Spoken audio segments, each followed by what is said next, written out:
Assalamualaikum warahmatullahi wabarakatuh. Kami dari kelompok 6 akan melakukan podcast yang berjudul Bahaya Candu Judi Online. Perkenalkan, nama saya Ahna Mumtaz Ilmi dengan NIM 102092400034. Saya Yanuar Wahisatrio dengan NIM 102092400022. Saya Marcel Hidayah dengan NIM 1020 924 0040.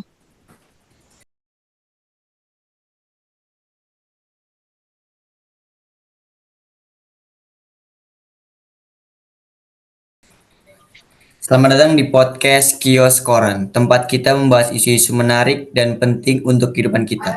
Saya Ahna akan menemani kalian selama beberapa menit ke depan. Kali ini kita akan membahas topik yang sangat serius dan relevan, yaitu bahaya candu judi online.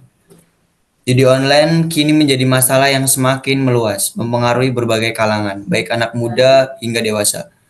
Untuk membantu kita memahami lebih dalam, saya akan mengundang dua narasumber spesial. Yang pertama ada Yanu, yang kedua Marcel, sebagai orang yang pernah menghadapi seorang penjudi. Hai, terima kasih sudah mengundang kami. Oke, kita langsung masuk ke pembahasan yang pertama. Saya ingin bertanya kepada Yanu, sebenarnya apa sih yang ngebuat judi online begitu adiktif? Jadi, judi online memanfaatkan sistem hadiah yang tidak pasti atau yang disebut variable reward system. Jadi, otak kita tuh terus berharap untuk mendapatkan kemenangan besar, walaupun lebih sering kalah. Kombinasi ini membuat seorang terus mencoba berharap keuntungan ada di pihak mereka. Menarik. Lalu dari sisi psikologi, apa dampak yang bisa terjadi pada pencandunya? Jadi, dampaknya tuh bisa sangat luas ya, mulai dari stres, depresi, hingga kerusakan hubungan sosial. Banyak juga yang akhirnya terjerat utang karena terus bermain meski sudah tidak punya uang. Berarti efeknya bukan cuma finansial ya, tapi juga psikologi dan sosial. Sekarang saya ingin bertanya kepada Marcel, gimana sih rasanya jadi orang yang pernah menghadapi penjudi? Tentu saja rasanya seperti berbicara dengan tembok, di mana kata-kata kita seringkali disia-siakan karena mereka terjebak dalam dunia perjudian dan sulit melihat kenyataan. Terus gimana sih perasaan kamu ketika melihat dia terus berjudi meskipun ada konsekuensi yang sangat buruk?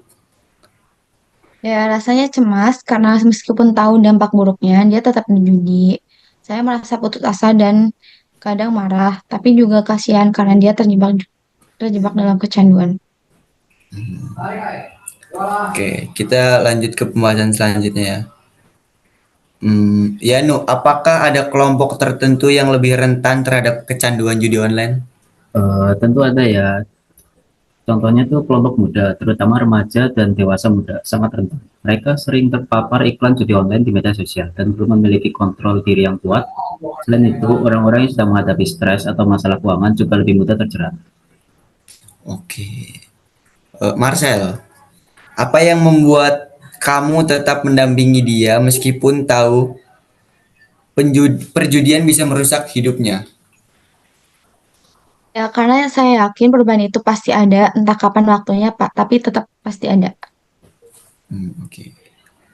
Yuan, apa titik balik yang membuat Anda memutuskan untuk berhenti dari perjudian online? Titik baliknya tuh adalah ketika saya kehilangan sejumlah besar uang dan hampir tidak bisa membayar kebutuhan sehari-hari.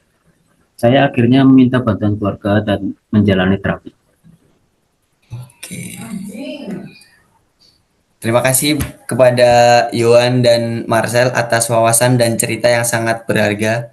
Semoga apa yang kita bahas hari ini bisa menjadi pelajaran bagi banyak orang di luar sana. Judi online bukan hanya soal uang, tapi juga tentang bagaimana kita menjaga kesehatan mental dan hubungan dengan orang-orang terdekat. Jika Anda atau seseorang yang Anda kenal berjuang melawan kecanduan judi online, jangan ragu untuk mencari bantuan. Terima kasih sudah mendengarkan podcast Kios Koran. Sampai jumpa di episode selanjutnya. Bye.